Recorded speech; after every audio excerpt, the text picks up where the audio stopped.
Yo, what is going on, Geek Corner? This is your boy, Erskmac, the mad scientist. Welcome back to the Orange Phoenix Media channel and another episode of Saturday Morning Comics Live. Man, I hope you have a very good week this week, man. It is Easter weekend. It is Easter weekend. I know some of you heathens going to church for the first time this year and probably won't go back next year until Easter. That was a little shade, but it is what it is. But happy Easter weekend, man. I hope you guys are having fun with your families and going on Easter egg hunts, and hopefully you guys going on adult Easter egg hunts, because those exist. Those actually exist. You know, there's Easter eggs with money in it. There's Easter eggs with mini bottles in it. Depends on where you go. Now, I have yet to find one. I got a good friend that is organizing something, but it won't be this year. So maybe next year.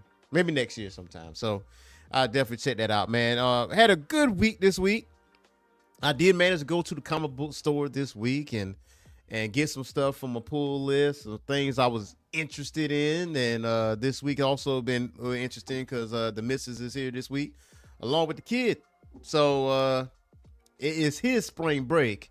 So this live is going to be a little bit different, right? This live is not going to be as lengthy as all the other lives are, but I will give you all the jam-packed information that I have constructed. We got our indie comic of the week, so don't have to worry about that. We definitely going to be talking about Kaito 85, something I have read a couple weeks ago. I have read that a couple weeks ago, and I did say I was going to cover it. I just wasn't able to cover it like during the week for as a recording standpoint. Speaking of recording, I did record a show this week, and it was covering The Punisher, issue number 1, right? And issue number 1 was really good. If you just so happen to miss that video, go ahead and check out that video after this show, though. After this show. So make sure you check out that video on The Punisher, and it might be a comic you want to sink your teeth into, because I feel like, just like the title says on that recording, The Punisher might be back, man. Now, this might be it right here. Now, this takes place after The Punisher Red Band.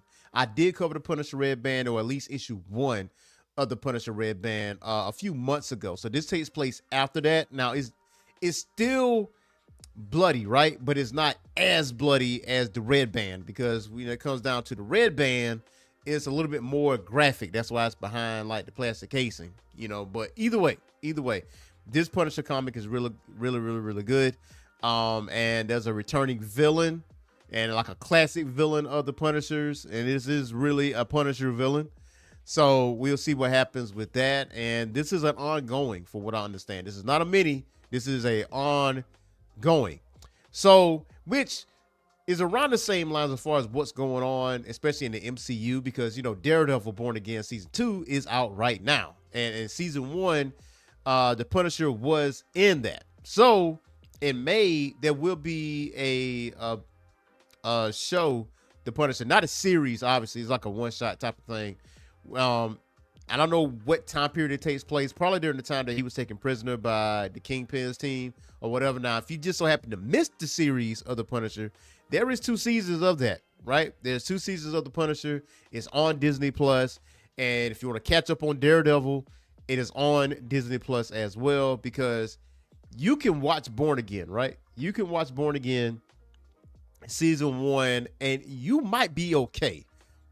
But you definitely kind of like, okay, why is this happening? Who is this person? Who is this person? You're definitely going to be asking some questions. I will say that. Now, I mean, you could definitely start season 1 just fine, but I feel like if you want to get down to where Born Again season 1 is, you have to go to Daredevil, the actual series that was on Netflix originally, to lead up to Born Again, which all of that stuff is good. Season 1, 2, and 3 of Daredevil is excellent.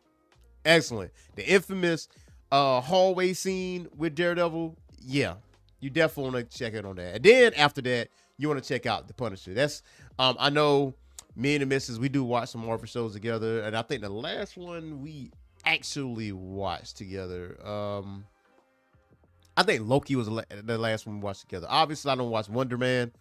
Wonder Man is really good. We did start Luke Cage, but you know what? I think I'm gonna introduce her to Daredevil because Daredevil's really, really good, and that's something we can sink our teeth into. We finished Paradise. Which is phenomenal, right? We got one more season of Paradise. And next year, and there's that infamous meme on Paradise with Xavier, like, yes, this is my therapist. Yeah, two things can be right at the same time, my boy. Yeah, that's your therapist. But she was doing things for you in the shower. But either way, we finished Paradise. I know she's watching like Beauty in Black, and I kind of jumped on that too. But I'm introduce her to Daredevil, so we can actually kind of like watch that together. And that's something that is lengthy, you know what I mean? So we always try to find something to binge like together, and either that or watch separately or whatever. Now, there is a movie out called They Will Kill You. Right? There's a movie called They Will Kill You, and I want to go see that movie. Also, Super Mario Galaxy is out this weekend. So there's a lot of movies. There's 2 movies that I really, really want to see. So I don't know, one or the other. We might see one or the other. Depends on how we feeling. We got to date ourselves. The kids going out of town. We hanging out. You know what I'm saying? So it's mommy daddy's time. That's what we're gonna do. We're gonna hang out. We're going to get it in like we always do. You know what I mean? Going to go out, bar up a little bit. So yeah. So when it comes down to this live show, it's a little shortened, but you're still going to get the content that you want. So what it is, you got to hit that like and subscribe button, right? If you are a newcomer, hit that subscribe button. And obviously, if you're a returning person, you hit that like button, okay? Make sure you hit that like button, because once you hit that like button, and comment, go in the comment section, you talk to your boy, that spreads out to the masses, right? That spreads out to everyone else that's like-minded individuals like you, right? And that brings more love to the channel. So right now, we are sitting at 905 subscribers, man. 905 true subscribers of the Orange Phoenix Media channel, man. So shout out to you guys, man. Shout out to y'all. Shout out for the support. Also, there's another special shout out because that was a Final Four. There was a Final Four last night. Shout out to Don Staley and Lady Gamecocks. Once again, get to the national championship.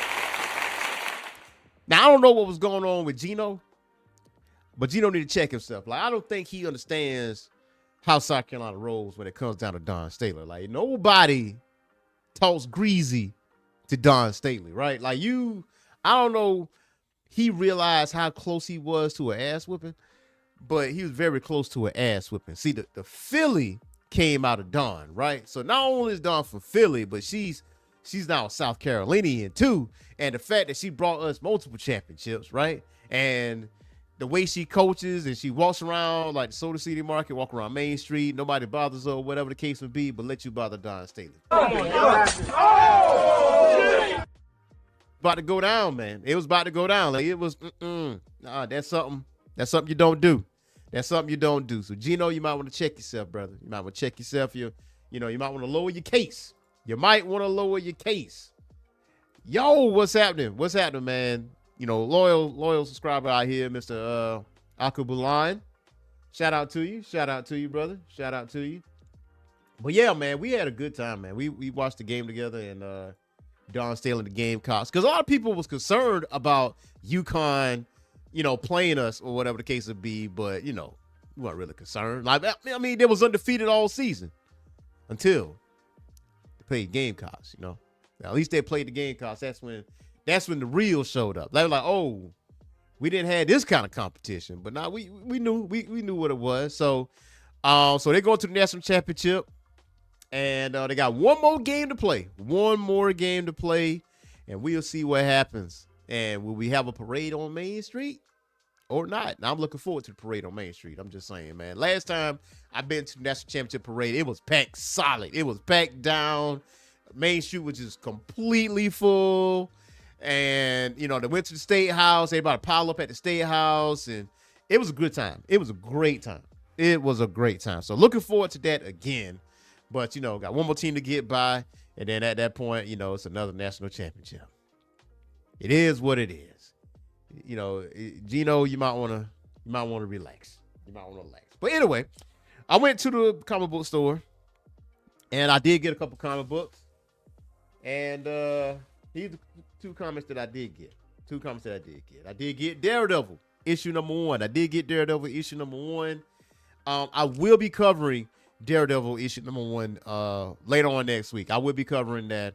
Very good book, yo. Very, very good book. I'm looking forward to this, covering this.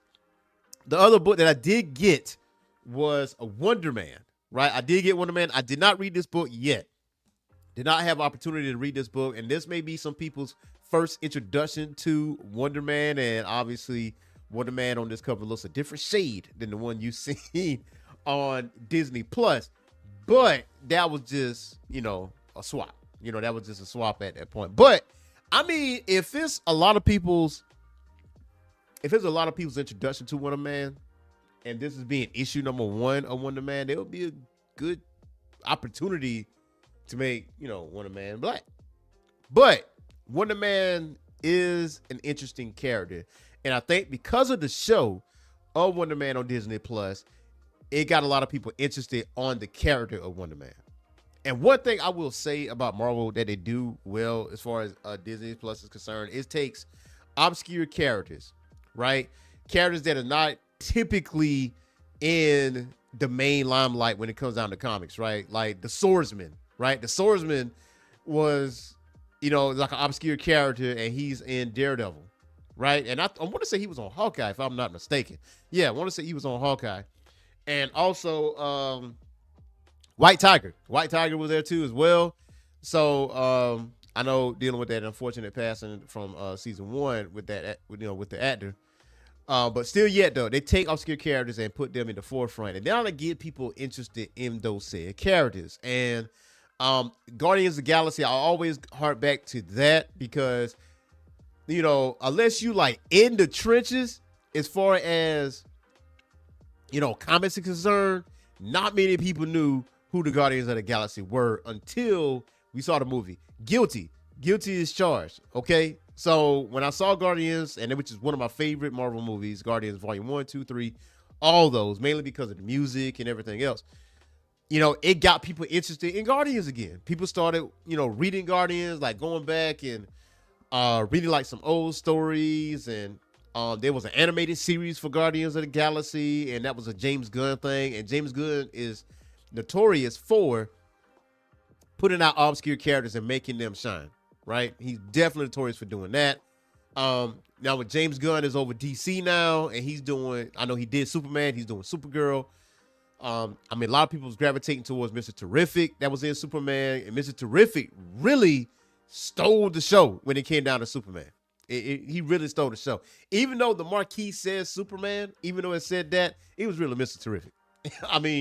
The best lines came from Mr. Terrific. But there was the miniseries of Mr. Terrific Year 1, which I did cover each and every issue of Year 1. And if you want to actually look at that coverage for Mr. Terrific Year 1, there's a playlist for that, so you can check that out. But yeah, so Marvel's done a good job when it comes to highlighting obscure characters. And I wouldn't say Wonder Man is an obscure character per se, but not a lot of people know who he is. Like when you think of the Avengers, like as a casual person, you think of Hawkeye, you think of Captain America, you think of Iron Man, Thor, Hulk, Black Widow. You would think of those characters. You wouldn't think of Wonder Man, because Wonder Man is definitely a member of the Avengers. He was once an enemy, but turned hero, but it is what it is. And yes, he is in Hollywood. So yeah, Wonder Man, I'm definitely going to be reading, and I might be covering this next week too. So I might be covering Daredevil and Wonder Man this next week. So be on the lookout for that. Also, we got our indie comic of the week, man. Look, so today, like I said, I was running a little bit behind. And I actually read 2 indie comics, and I'm gonna cover the other one, and which is another thing I mentioned a couple weeks ago on Saturday Morning Comics as far as what I was going to cover. And I was like, you know what? I'm gonna cover both of these on the live show. That way we can get the ball rolling and keep it going. That way I'm gonna do as promised. So the first book here For indie comic of the week. Now, this is my personal indie comic of the week. And I tiptoe around this book, but I finally got to it. I got the issue 1, and that is Exquisite Corpses, man. Exquisite Corpses is excellent. That is a chef's kiss. That Exquisite Corpses is off the chain. I like that. Exquisite Corpses. Now you're like, yo, what's Exquisite Corpses about? So basically what this is about is the 13 richest families in America that have money, power, respect, but every 5 years, I think it's every 5 years, but it's not every year.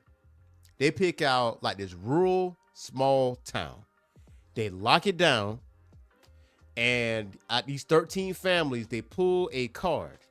And I know they explain it because this right here, let's just call her Massachusetts.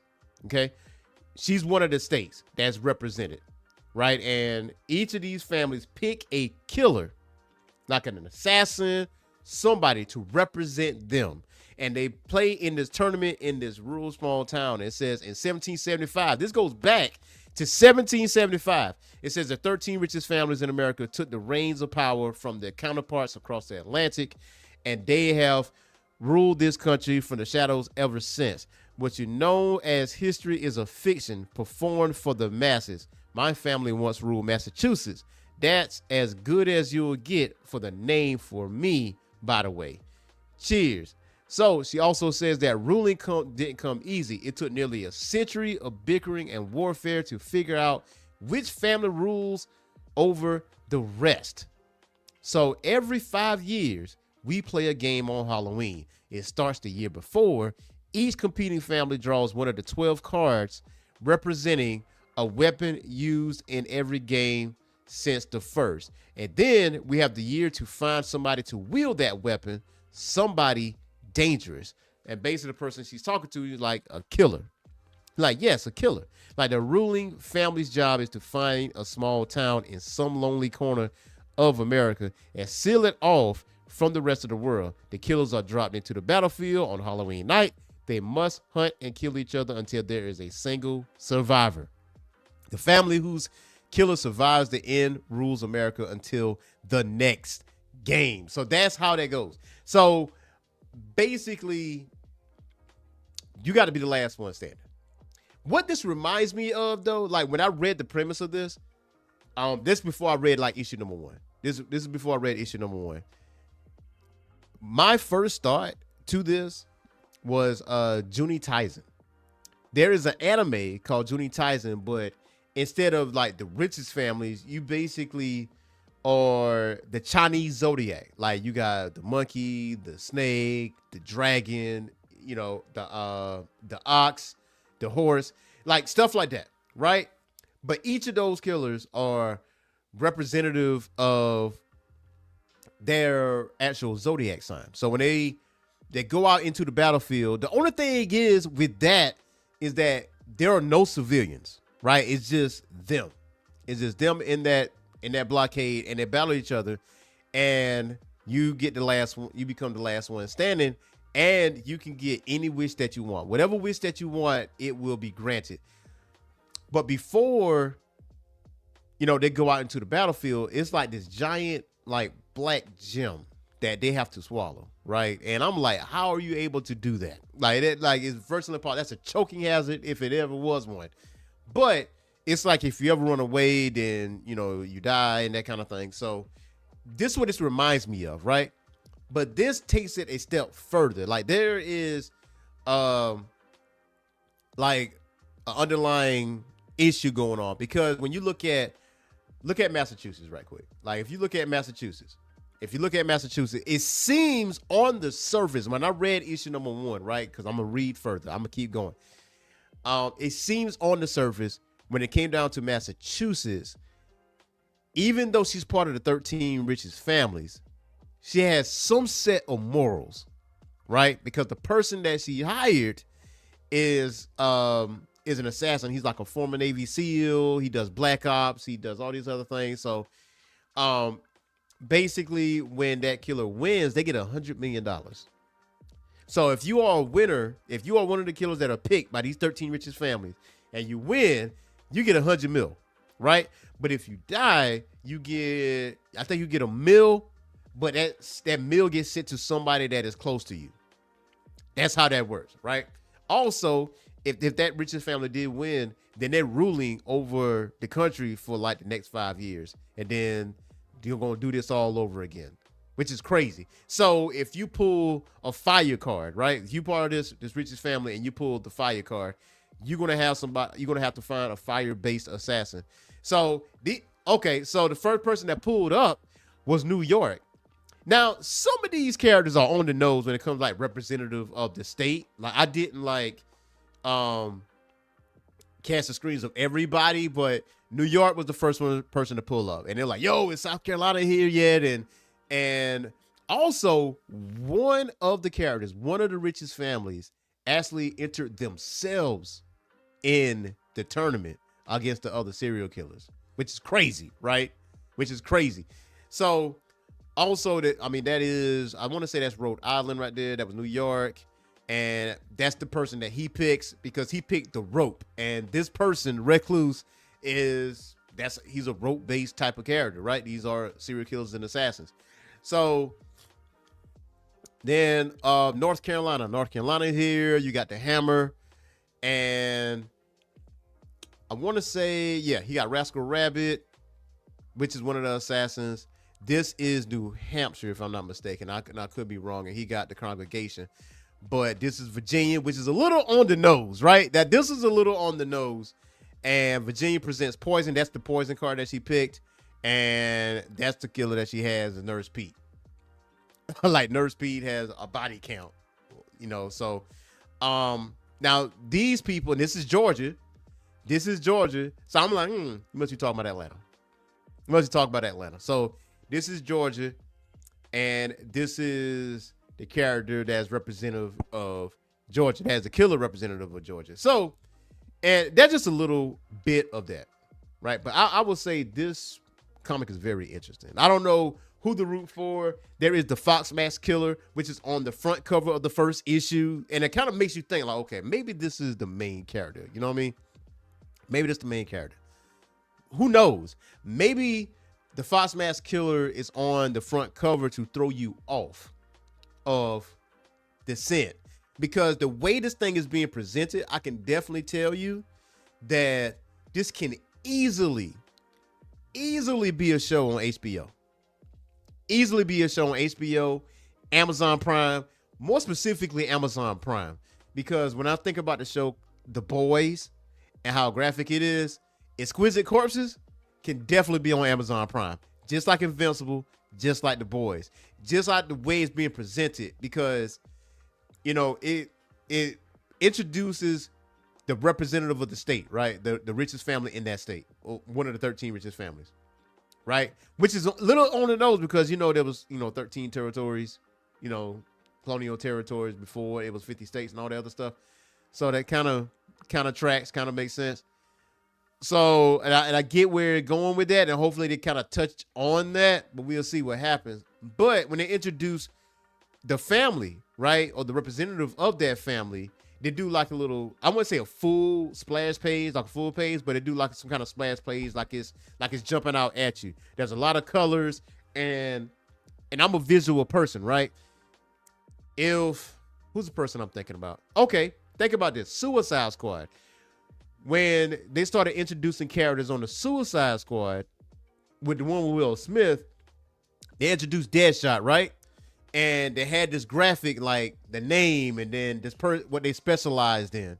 And then Harley Quinn, what she specialized in. Boomerang, what he specialized in. That's how it was presented in this book when it came down to introducing the killers. Or the people that's, or the assassins that's supposed to do the job. So that's kind of like, you know what? This is a book I was meaning to read for a long time, and I'm very much vested in that. Obviously, I'm gonna get some trades. When the trade happens, I'm gonna definitely get that. You can definitely read it on Global Comics as well if you got a membership. And also, it is still going. Okay, it is still going because I did see last month's issue on the shelf when I went to the comic book store. I did want to buy the book right out because I wanted to read issue number 1. I just wanted to get issue number 1. And the hammer was on the front page of that one. But this book is very good, though. This book is very good. It's very interesting because, you know, by reading the first issue, you don't really know who to root for, or if you're rooting for anybody. You know, are all these people terrible? But also, here's the other X factor in this. The other X factor in this is the civilians. The civilians are not cleared out. There is a Halloween party that is going on right at the moment of this event taking place. And one of the serial killers or assassins attacked one of the civilians, right? So that's the other X factor in this. Like, what role do they play in this? And will they blow the spot up? Will they expose the 13 families, richest families? Because in the beginning of the book, there's a store clerk that he's talking about conspiracy theories and stuff like that. But you know how, you know, when people start talking to you about that stuff, you kind of like just tune them out and, you know, kind of like ignore them. You know, oh, that's some deep stuff you're talking about there. That kind of thing. He was actually telling the truth. He was actually telling the truth. He was like, yo, it's not on Spotify. You can't read it, can't listen to it on Spotify. They got their own website. I shoot you the links. And he keeps saying bugs on the windshield, bugs on the windshield. Always pay attention to that. So if you have not read Exquisite Corpses, read Exquisite Corpses, read Exquisite Corpses. Like, this book is good. All right. Read it from issue number 1. And issue number 1 gives you a lot. It's like 60 plus pages of content to read on issue number 1. You know what I'm saying? So, but usually when you get an issue number 1, especially like the big 2, you're going to get like, you know, 20 pages, you know, 30 pages or whatever the case may be. But 60, that's enough. I mean, it's enough to sink your teeth into because it's really an introduction. They're telling you what the rules are. They're telling you who the representatives of these families are, their personalities. Some of them are very much detestable. Some of them you kind of are scary on the surface when you really think about it. Like, they're not saying a whole lot, but they're saying a whole lot, but not saying a whole lot. So, so you got that going on. So definitely gonna be reading issue number 2, 3, and all the way up. And I will be following up with you guys when it comes down to Exquisite Courses and whether or not I'm going to, you know, cover even further. Now, for the main event, now we got to cover Kaito 84. So I did tell you guys I was going to cover this, and I did cover. I read this a couple weeks ago. I just never had a chance to actually, do a recording on this book. But I'm like, you know what? I got a better idea. I'm gonna do the live show. Talking about Kaito 84. Now, if you are not familiar with Stan Sakai's Usagi Yojimbo, you should be familiar with Teenage Mutant Ninja Turtles, right? Teenage Mutant Ninja Turtles, and I'm talking about like the 87, early 90s cartoon Teenage Mutant Ninja Turtles, where several characters were introduced. And one of the characters that was introduced was Usagi Yojimbo, which is a samurai rabbit. And he got his bunny ears tied up, just like Kaito 84. This is not Usagi, but, because this takes place in 1984. This takes place in 84, Japan, right? And when I saw the lettering of this, Kaito 84, I was like, man, I'm locked in automatically. I'm automatically locked into this because you know, I love 80s nostalgia.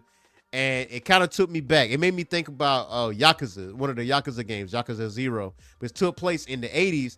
And you got some of the bright lights without like oversaturating it, let you know how Japan was in the 80s. So, but yeah, Stan Sakai's Usagi Yojimbo. Several books out there, but this takes place in the future, right? This is one of the descendants.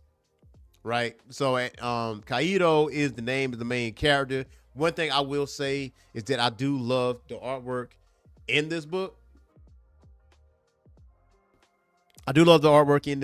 It does kind of give that aesthetic of 80s there, but Kaito is just like his ancestors. He's just like Usagi when it comes down to being just a genuine good person, because Kaito is a thief, and along with you. And the thing is, he does rob the rich and give to the poor. That he's a Robin Hood. That's who he is. That is Kaito.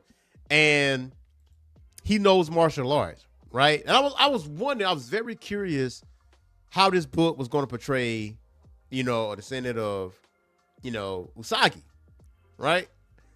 And I was very interested to see that they took a different approach. They took the fact that he was a thief, and it is a lot of comedy in it as well, but it's a lot of tropes in it as well. So what I mean by that is, this is one of the situations where they were escaping the people that they was robbing, and they was in a high-speed chase, and one of the little girls was like in the middle of the road, and somehow or another, I'm still confused on how this even happened, but somehow or another, he got out the car, saved her from the moving vehicle. He was able to get her a little bunny rabbit stuffed animal. Said, I got to return this to her. So that's kind of let you know that Kaito is a good person. Like he definitely is a good person. And the plot device here is that Kaito feels like he has to protect you, which he does. He's like, man, I've been protecting you for so long. And, have you ever thought about doing something else? Because I feel like I have to protect me. And you was like, yo, why you got to protect me for, man? Like, when you ever had to protect me? And as soon as he says that, the next page is like a flashback on how they met. And it was a fist fight at school. And I do love the fact that they got Stan Sakai's name throughout the book, like a name of a street or a building or something like that, or a school. They got his name like Osagi, like they got the name like throughout the book. Now, that's one plot point. The other plot point is this character here, Morimoto Momo, who actually more or less captured, Kaito, but I don't trust this cat. Let me start right there. I don't really trust this cat because, Kaito was holding his own, and then, somebody like snuck him, and then he wakes up like tied up, and he's like, look, I'm an assistant of a high-ranking cabinet member of the Japanese diet, and it actually explains what a Japanese diet is. It's not what you think it is, but the fact that there was an offer made from Momo to Kaito, and he used he even offered the man cash. Like this right here is super 80s right here. Like I do like this aesthetic, like the turbo, like you got a brand new car, your other car is kind of like messed up, it's breaking down, all this other stuff. Like here's a new car, here's some cash. Oh, by the way, if you do this job for me, your criminal record get expunged. All of that. Like you can work for me. And also, by the way, I know you have a friend, because at first Kaito was not having none of this. Like no matter what Momo was offering, Kaito wasn't having it. He wasn't doing any of that until Momo brought up the fact that, what about your friend? Like, do you think he still want to be in, like, have a criminal record? And that makes Kaito think, like, I had to protect this man like this whole time. I had to protect you this whole entire time, like looking after him. And he never really had a choice as far as how he wanted his life to go. He just kind of just got pulled into the life, and which was basically unfair to him. So he makes that change. Now, and I feel like this change is indicative as far as what's going to happen, because in the book there's like an Ocean's 11 type of thing.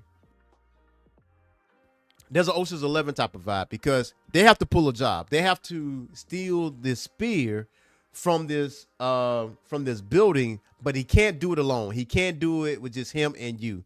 And then, I start introducing other characters, and it's basically a heist. So they have to do a heist. So what happens after that, don't know, because this is not an ongoing. This is a mini series. Okay, this is a mini series. So pretty good short story, and I know by the end of it, they're going to be a trade. They're going to be a Kaito 84 trade. I mean, just like have been other Usagi Yojimbo books that are out there. You can also read this on Global Comics as well, like the Usagi Yojimbo stuff and Kaito 84, if I'm not mistaken. I want to say it is. I'm not 100% sure on this, but let me, before I lie, let's not dwell in ignorance here. No, Kaito 84 is not here. Okay, so you're going to have to go out there and buy the book. You have to go out there and put this on your pull list if you are interested in Kaito 84, because this is different. This is not like Teenage Mutant Ninja Turtles. You will not see the Teenage Mutant Ninja Turtles in this. They may be like a tease or something or whatever the case may be, but I very seriously doubt there is, and there's going to be. But I really did enjoy this book. I really enjoyed this book, and it's from Dark Horse. I know Teenage Mutant Ninja Turtles is IDW, which that makes it even more interesting. So Kaito 84 is very good nonetheless. So that's 2 good books for you guys to read, especially if you love the Japanese 80s aesthetic, especially if you love that. If you ain't vibing with that, I don't know what to tell you. Now, the other thing I want to talk to you about, the other book I want to talk to you about is Speed Racer, right? I did say on Saturday Morning Comics that I was going to cover Speed Racer at some way, shape, or form. I did not get a chance to cover Racer X. I did have a chance to cover Racer X. But I was able to get to Speed Racer. And I'm going to tell you, man, David Pepos is in his bag. Congratulations, David, by the way. Congratulations. So, now, if you see like the Tatsunoko production, and you should be very familiar with Speed Racer. If you're not very familiar with Speed Racer, I want to say Speed Racer is on Tubi, and it is a anime. It is an old anime. And I remember growing up, and I was seeing Speed Racer. There was a lot of steel shots, and it was like over dramatics when it came down to the races or whatever. But never really got into Speed Racer. I'm very familiar with the intro song and stuff like that because it was very catchy, right? And I did watch an episode or 2, and I know what the Mach 5 is capable of because the Mach 5 is a character in itself, right? It's kind of like Knight Rider. I mean, Mach 5 is not talking, obviously, but when you used to watch Knight Rider, especially for the old heads, when you watch Knight Rider, you know, the car actually spoke. But in Speed Racer, the car is able to do a plethora of things. It is super fast. It can do jumps. It can pull out buzzsaws. It can do defensive shooting. It got all kinds of like Nintendo gadgets it can use. So David Pepos is definitely in his bag when it came down to this. So it just made a return with issue number 5, and I did read issues 1 through 5. The plot of this is interesting enough because Pops Racer does not want Speed to actually race, mainly because of what happened to his eldest son, Rex. So what happened with his eldest son is that they were in a race. There's a huge explosion accident.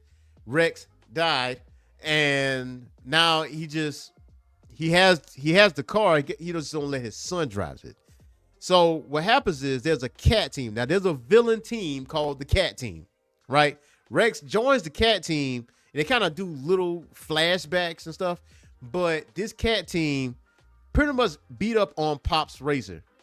And what you got to understand is you got Pops Racer, Rex Racer, Speed Racer, Spraddle Racer, and it is a lot of euphemism when it comes down to car parts or car lingo.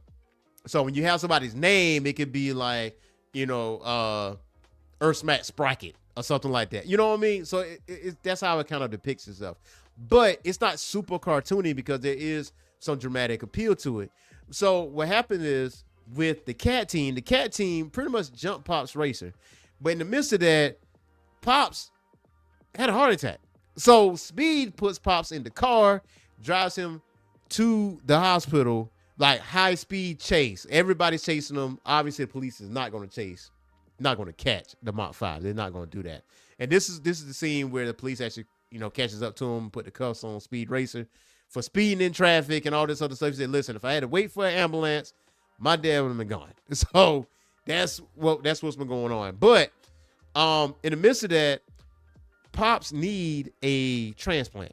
Like he needs a heart transplant, and it's going to cost a lot of money. And the only way to get this money is to be a racer. Now, obviously, Trixie is part of this.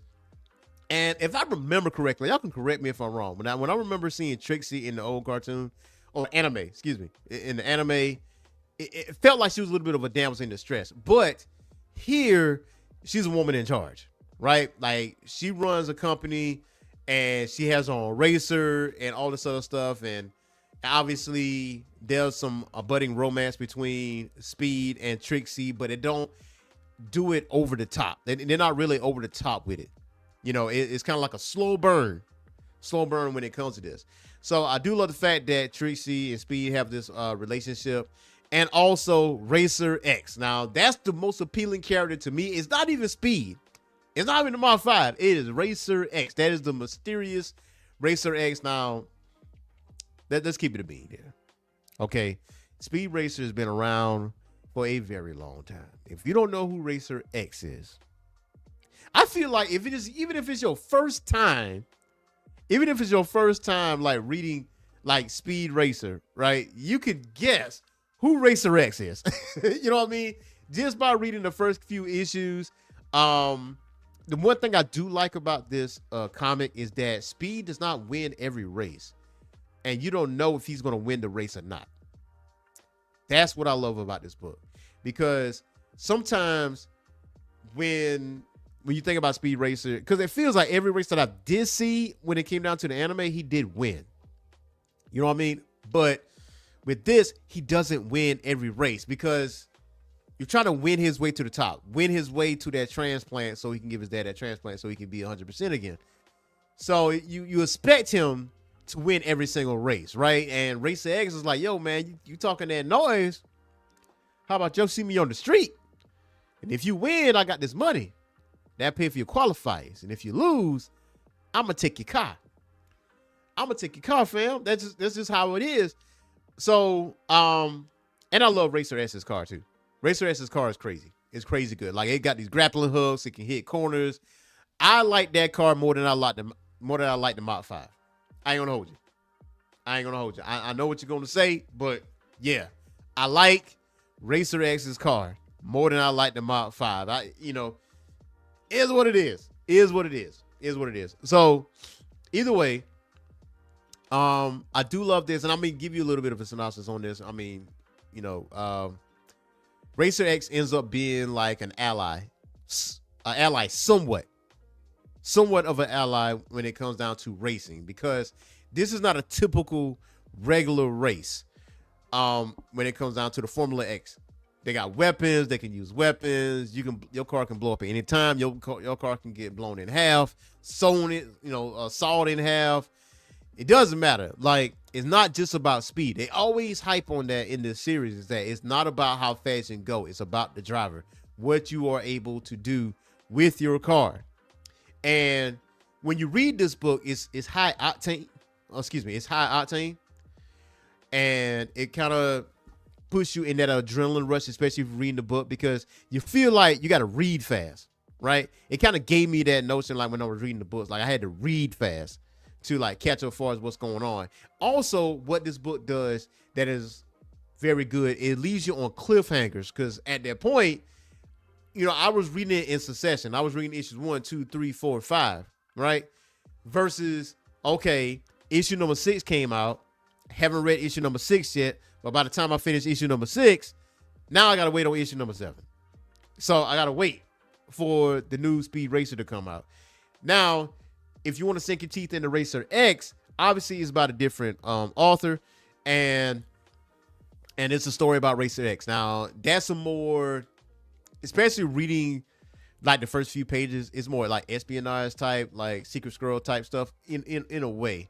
Right, more action packed, not more. I think less on races and more on like Racer X ability, because he good with his hands now. The man good with his hands. He good with his hands. Rated E for everybody. So that's what I do love about this book. You don't know what's going to happen. Speed doesn't win every single race. That's a good thing. Who knows? Maybe Racer X wins some races. Maybe some enemies win some races, but the cat team is definitely public enemy number one. Definitely public enemy number one.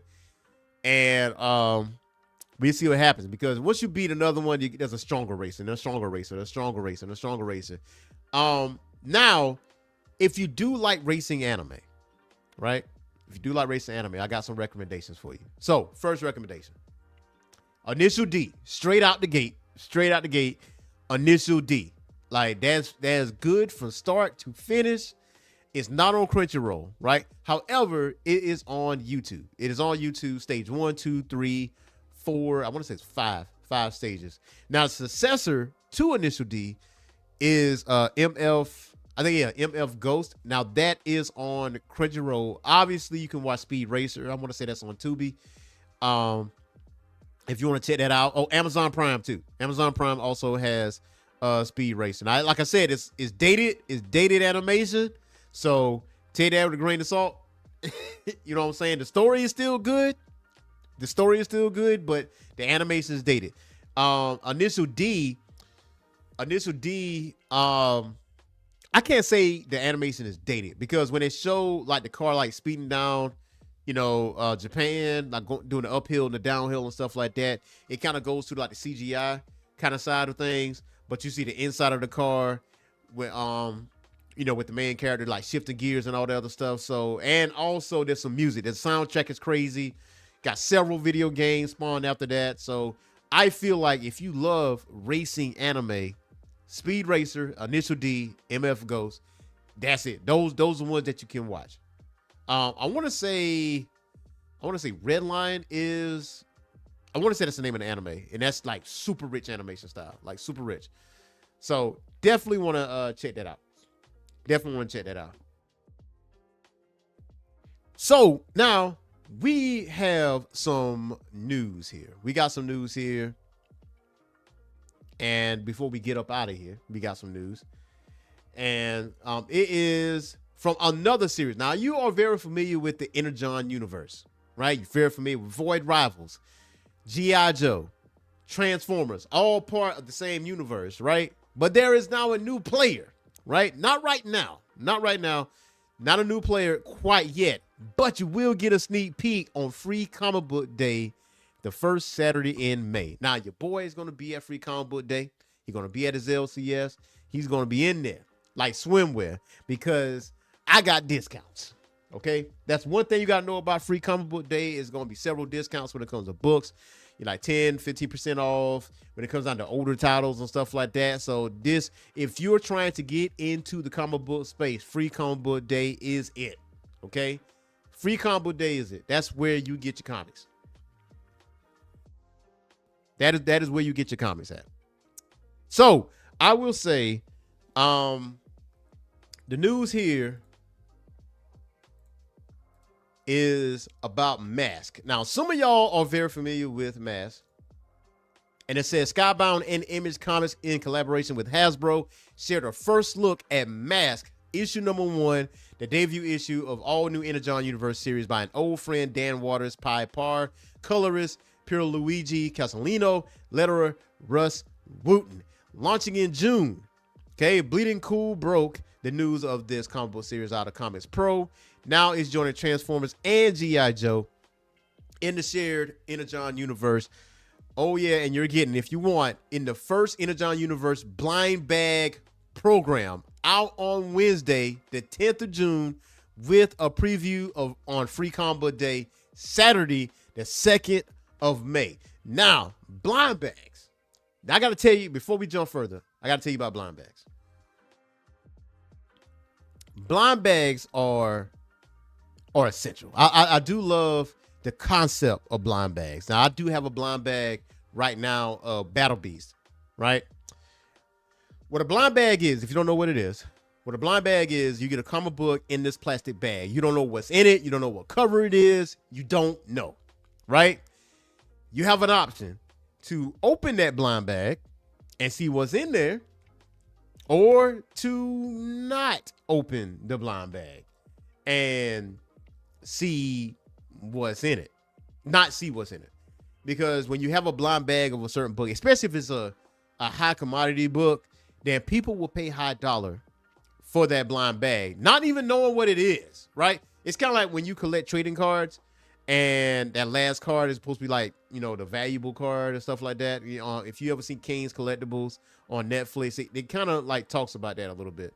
So blind bags is also a great selling point because they may be a secret artist that you just want to see, right? And I do have a blind bag of Battle Beast, and I have yet to open it, and I probably never will. But for me, if I can get my hands on a few blind bags, I would definitely get my hands on a few of them. I'll probably open a couple and keep the others. You know what I'm saying?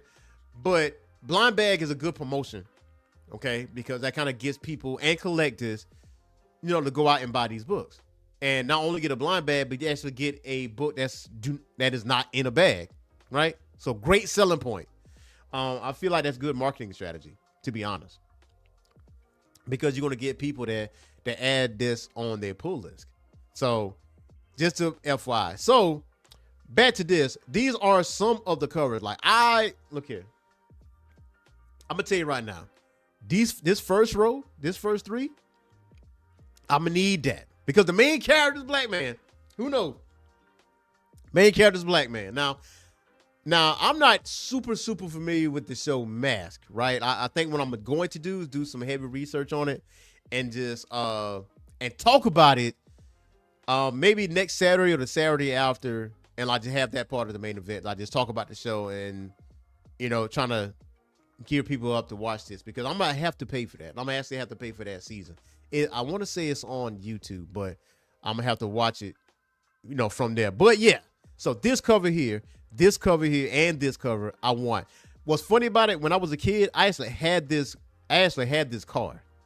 I had this car, not even knowing what it was, right? It had it had the butterfly doors and all that, and it had like the gun turrets on the end of the doors. I'm like, man, this is such a cool concept. Really did like that. So this is also the bottom three, right? So if anything, I would get this one. If anything, I would get this one. Now, it says that the world is becoming a terrifying place. Mat Tracker needs your help saving it.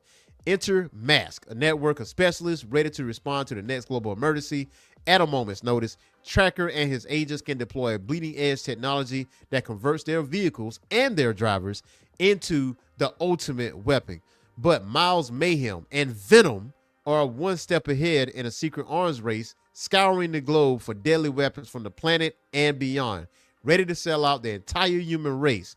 Only M.A.S.K can stop them, but will Tracker's own secrets jeopardize their own mission? Now, there's some other books out here, right?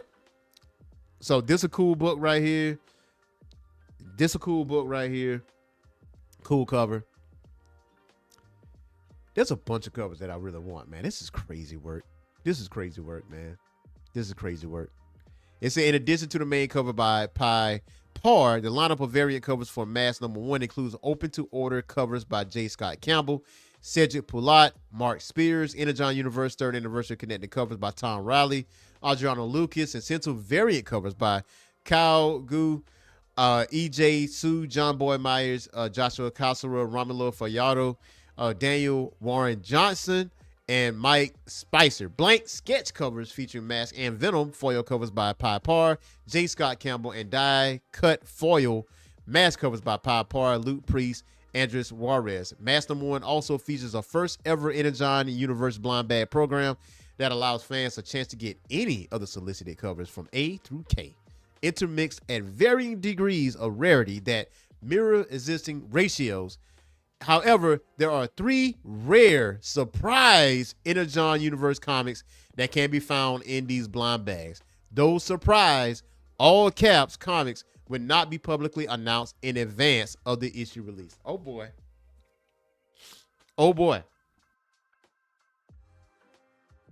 See what I'm talking about? So now, after reading this, right?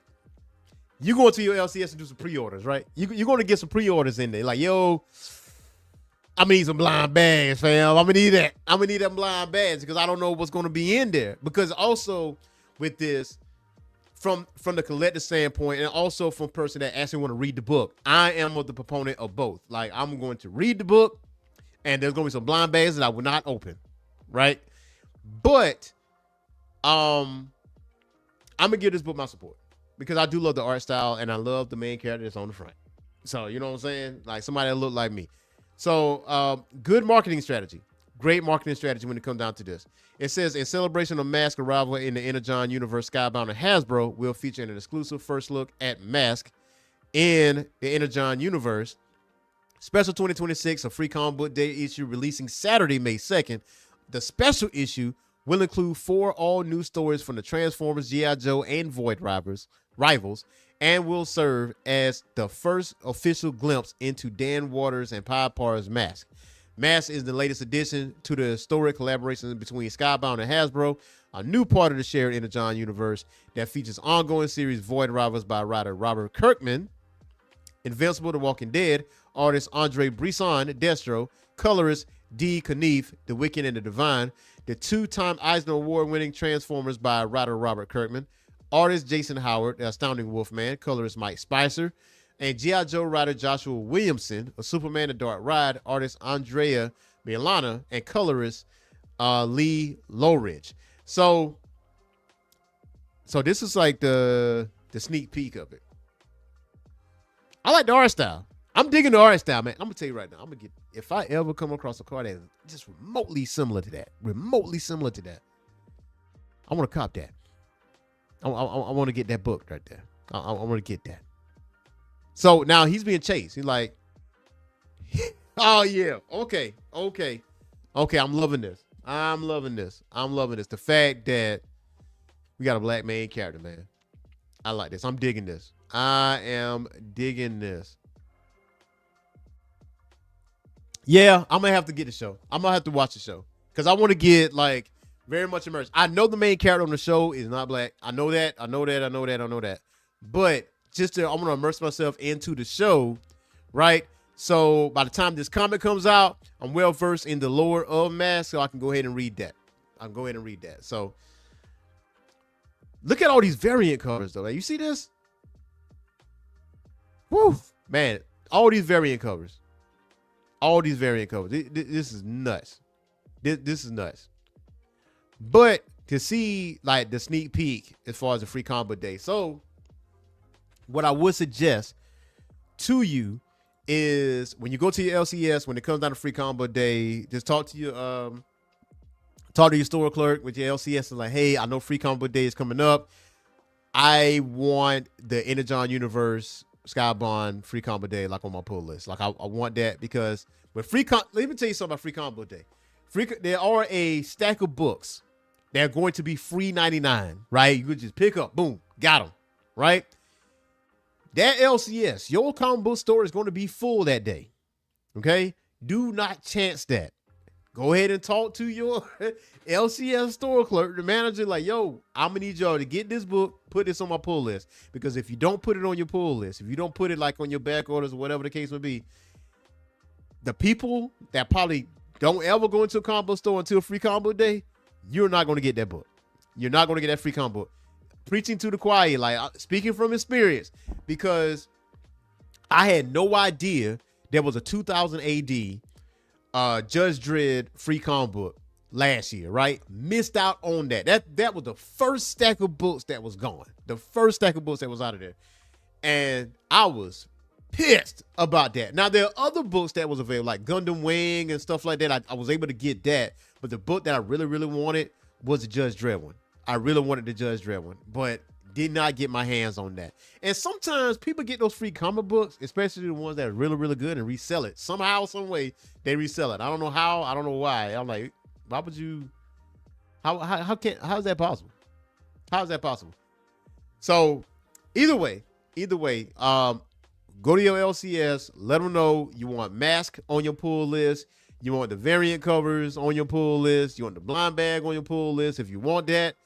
Also free comic book day, you want that sneak peek of M.A.S.K. You want to talk about that as well. So get that in there.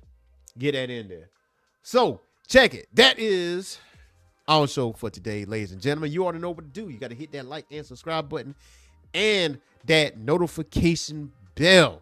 Right now, just to let y'all know, yes, I will be covering Daredevil. I will be covering Wonder Man. So be on the lookout for those 2 books next week. Okay. Haven't started recording those yet, but we'll be jumping on those. Okay. Now, it's a beautiful Saturday outside. Protect yourself at all times. Okay. Protect yourself at all times. When I mean protect yourself, I mean protect yourself from this pollen. Because that yellow dust demon is out there. And it would get up in your nostrils. And it would get up in your eyeballs. You don't want that. You don't want that. Pollen is out there waiting on you. It's waiting on you. Okay, so make sure you take your Zyrtec, your Claritin, your Singulair, like every allergy medicine under the sun. Make sure you mentally prepared, man, because pollen is literally out that front door, sitting beside your car, waiting on you to come outside to jump you. That is what's happening. All right, but you know what to do. Do not forget to hit that like and subscribe button and that notification bell, because once you hit that notification bell and everything that's in it, make sure you select all. You get notified on all of our content, live or recorded. It is Easter weekend, ladies and gentlemen. Spend time with your family. Hang out with your family. Go out there and do something. Find some Easter eggs. Do something. Do something. And go to church. So, see you guys next time, y'all. Peace.